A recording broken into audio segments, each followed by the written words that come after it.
Olá, amados, a paz de Jesus, amor de Maria, a você que nesse momento acompanha a nossa pregação. E hoje, nós vamos pregar sobre o seguinte tema: com que autoridade fazem estas coisas? A passagem que nós vamos pregar está no Evangelho de São Mateus, no capítulo 2, no capítulo 21, versículo 23 a o 27. Você pode pegar a sua Bíblia para você poder acompanhar conosco. Neste início de pregação, quero pedir as luzes do Espírito Santo sobre mim, sobre esta pregação, para que esta pregação venha tocar a mim primeiro e possa tocar também o teu coração, possa tocar também a tua vida, que esta pregação da palavra de Deus ela seja para a nossa conversão, para a nossa mudança de vida, para a nossa transformação. Por isso, nesse momento, quero rezar primeiro a oração da Ave Maria. Ave Maria, cheia de graça, o Senhor é convosco. Bendita sois vós entre as mulheres, e bendito é o fruto do vosso ventre, Jesus. Santa Maria, Mãe de Deus, rogai por nós, pecadores, agora e na hora de nossa morte. Amém. Rezo primeiro Ave Maria porque quero consagrar esta pregação à Virgem Maria, aquela que esteve lá no cenáculo, aquela que intercedeu para que o Espírito Santo viesse sobre a igreja. Por isso, nesse momento também, peçamos, por intermédio da Virgem Maria, a graça, o poder, a unção do Espírito Santo. Vinde, Espírito Santo, enchei os corações dos nossos fiéis e acendei neles o fogo do vosso amor. Enviai, Senhor, o vosso Espírito, e tudo será criado, e renovareis a face da terra. Oremos. Ó Deus, que instruíste os corações dos vossos fiéis com a luz do Espírito Santo, fazei que apreciemos retamente todas as coisas, segundo o mesmo Espírito, e gozemos sempre de suas consolações, por Cristo nosso Senhor. Amém. Estamos reunidos em nome do Pai, e do Filho, e do Espírito Santo. Amém. Com que autoridade você faz isso? Com que autoridade tu fazes isso, né? É uma pergunta dos príncipes, dos sacerdotes e também dos anciãos do povo. Então, para contextualizar, nós estamos aqui no Evangelho de São Mateus e no início do capítulo 21, o evangelista São Mateus escreve aqui a entrada de Jesus em Jerusalém. Então, Jesus entra em Jerusalém e ele manda 2 discípulos à sua frente para que esses 2 discípulos possam preparar um animalzinho, um jumento, e nesse jumento ele possa montar para entrar dentro da cidade de Jerusalém. Quando ele chega na cidade de Jerusalém, ele entra no templo. E lá no templo, lugar de oração, casa de Deus, lugar de encontro com Deus, o templo estava sendo usado como comércio e muitas pessoas estavam ali vendendo as suas coisas, algo que era até comum na época de Jesus. As pessoas realmente usavam o templo para vender várias coisas. O templo tinha realmente se tornado um comércio. Mas Jesus ele chega ali e diz, olha, a minha casa, está escrito, minha casa é uma casa de oração. Este versículo, inclusive, está lá em Isaías, no capítulo 56, versículo 7. E ele expulsa os vendilhões do templo, expulsa com chicotes, derruba todas as coisas que estavam ali, expulsa todos que estavam ali naquele lugar.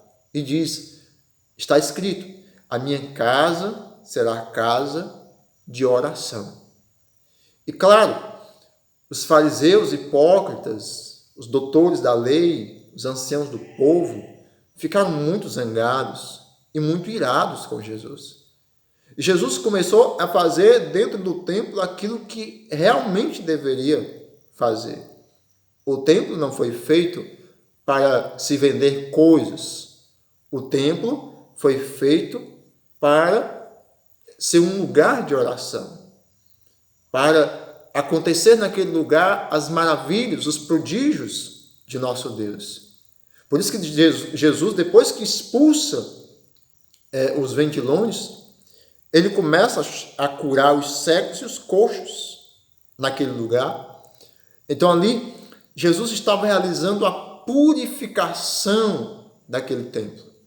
Aquele templo que deixou de ser, de ser aquilo que deve ser na sua essência, um lugar de oração, uma casa de oração, se tornou um lugar de comércio. Jesus expulsa ali os vendilhões e purifica aquele lugar, e aquele lugar volta a ser o que realmente deve ser. É isso que nós também devemos fazer com o nosso coração, com a nossa vida.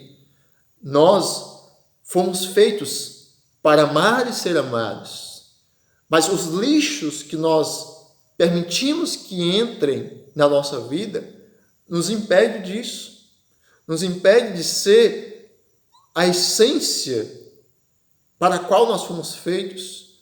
Nós fomos feitos para amar e ser amados.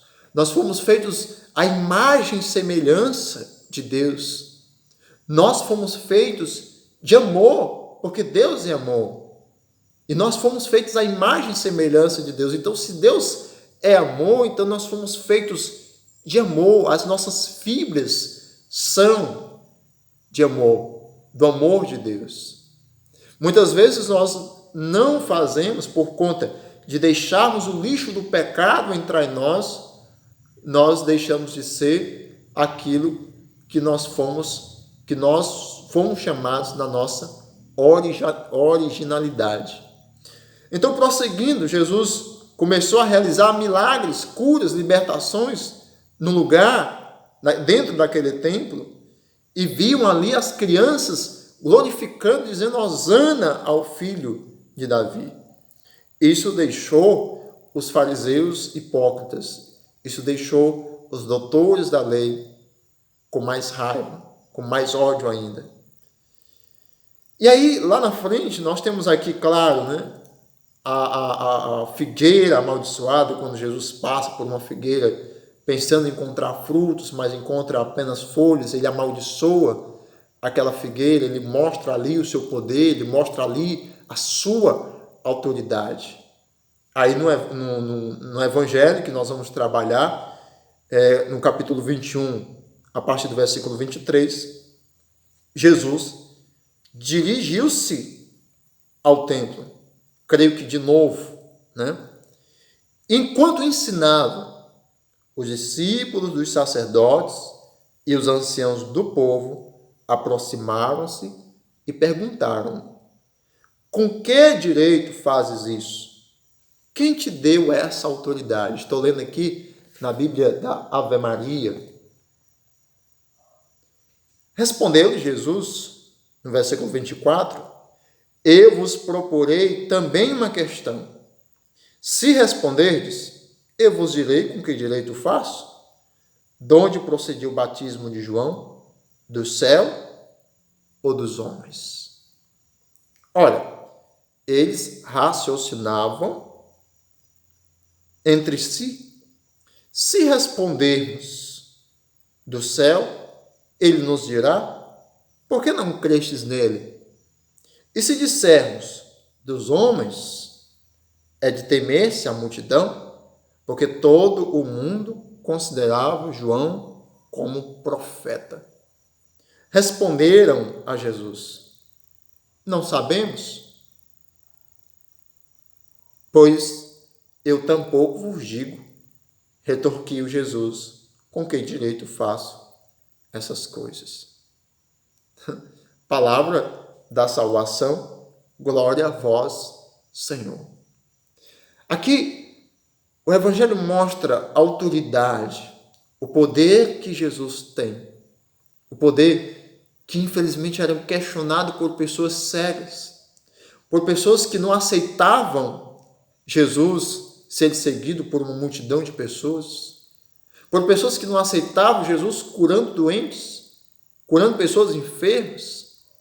Isso por quê?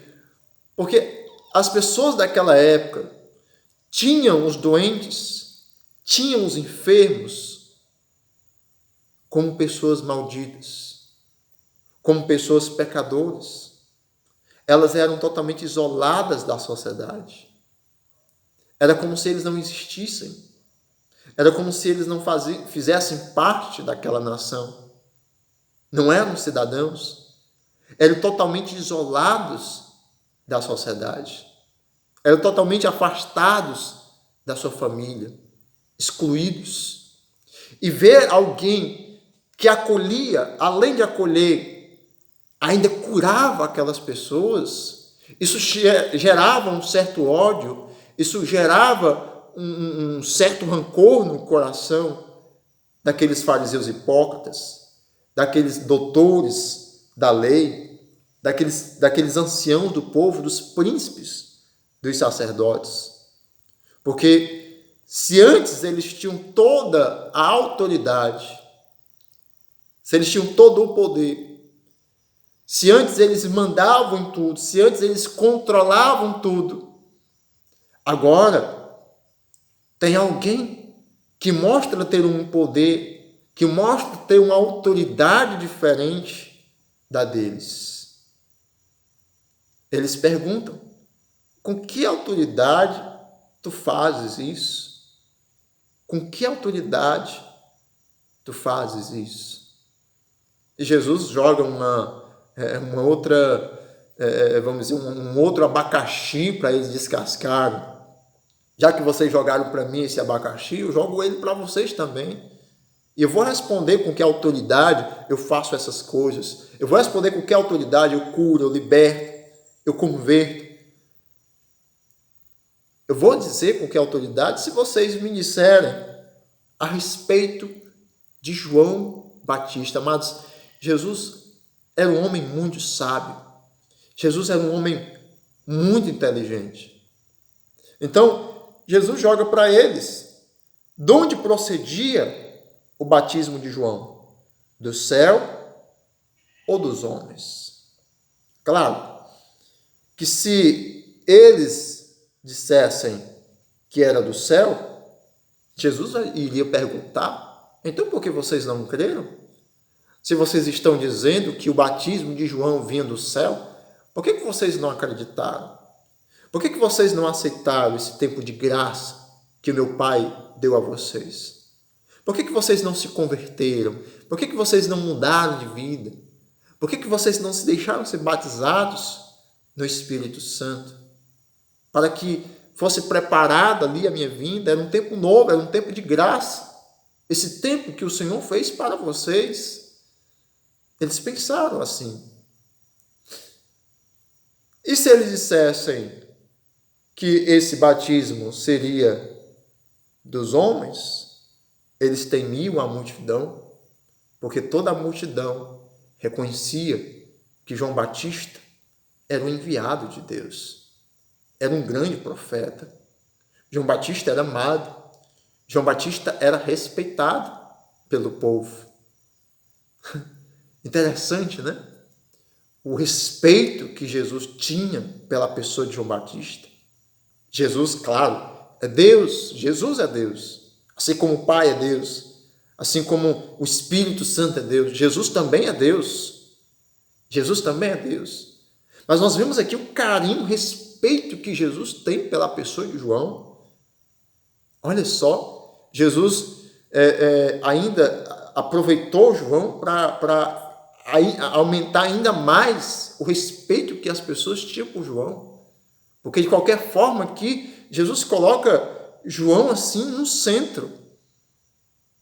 Porque Jesus deixou que os próprios fariseus, os representantes aqui dos anciãos, dos príncipes, dos sacerdotes, eles reconhecessem que João, o batismo de João, realmente tinha vindo do céu. Então eles mentem ali dizendo: olha, nós não sabemos. Jesus também disse, também eu não vou dizer para vocês com que autoridade eu faço todas estas coisas. Amados irmãos e irmãs, Jesus tinha autoridade. O povo via isso na pessoa de Jesus. O povo via que Jesus era diferente. No início do Evangelho, nós vemos ali o povo dizendo, olha, ele fala como quem tem autoridade. Porque Jesus, ele não simplesmente falava, ele não simplesmente pregava com palavras, mas com atos. Jesus, ele praticava o amor. Jesus não falava de amor. Jesus praticava o amor. Jesus vivia o amor. Jesus praticava a misericórdia. Jesus vivia a misericórdia. Jesus não era como os doutores da lei. Jesus não era como os fariseus hipócritas. Jesus não era daqueles que falavam de misericórdia, que falavam de amor, mas não praticava, mas não vivia nada disso. Jesus era uma pessoa diferente. E você? Quando você vai pregar, quando você vai anunciar a palavra de Deus, e quando você vai projetar ali uma pregação, preparar uma pregação, você já se perguntou, será que eu tenho autoridade para falar sobre isso? Será que eu tenho moral para falar sobre este assunto? Claro, amados, nós somos pecadores, sim. Nós temos os nossos erros, nós temos as nossas limitações, mas às vezes nós nos escondemos de trás disso, procurando ainda mais meios para pecar. Às vezes nós nos utilizamos disso para uma desculpa. Ah, eu sou pecador, mas é porque eu sou fraco, é porque a carne é fraca. E nós deixamos o pecado nos conduzir. Aí, muitas vezes, uma pregação, eu vou querer dar lição de moral. Se eu não rezo, aí eu vou fazer uma pregação e vou falar sobre oração e vou pedir para aquelas pessoas rezarem. Eu não sou fiel no matrimônio, e aí eu vou fazer uma pregação, falo sobre matrimônio e peço para as pessoas serem fiéis no matrimônio. Eu não pratico os 10 mandamentos, eu não me esforço para fazer isso, mas aí eu fui convidado para uma pregação para falar sobre os mandamentos, eu vou falar os mandamentos e cobro que as pessoas façam isso.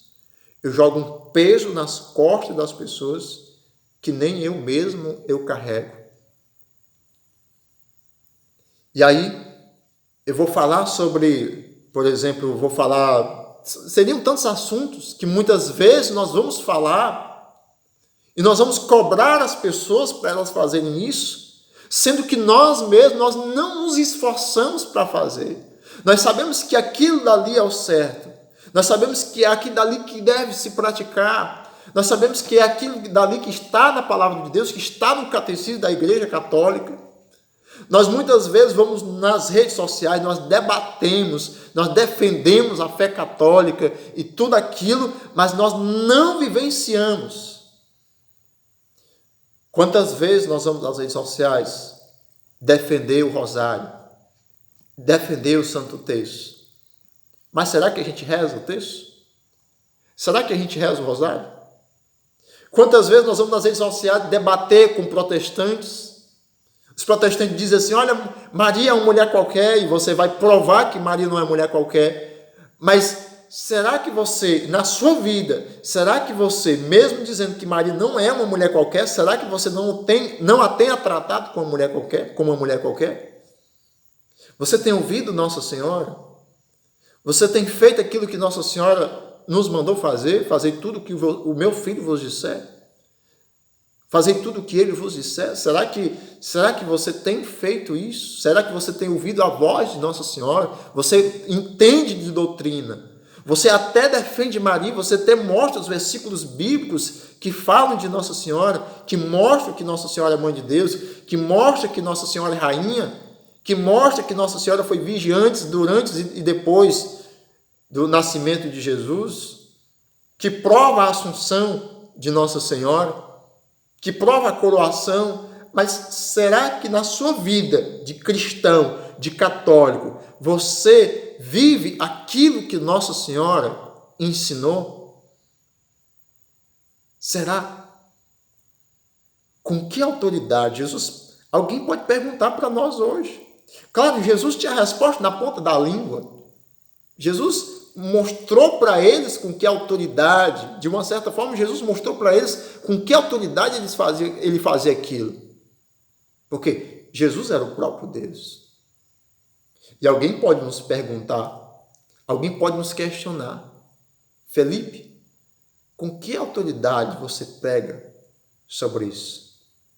Você tem moral para isso? Você tem vivido essa palavra que você pregou? Para encerrar, e vocês entenderem melhor, conto um fato histórico que aconteceu aqui na diocese, sobre um rapaz que era catequista de crisma,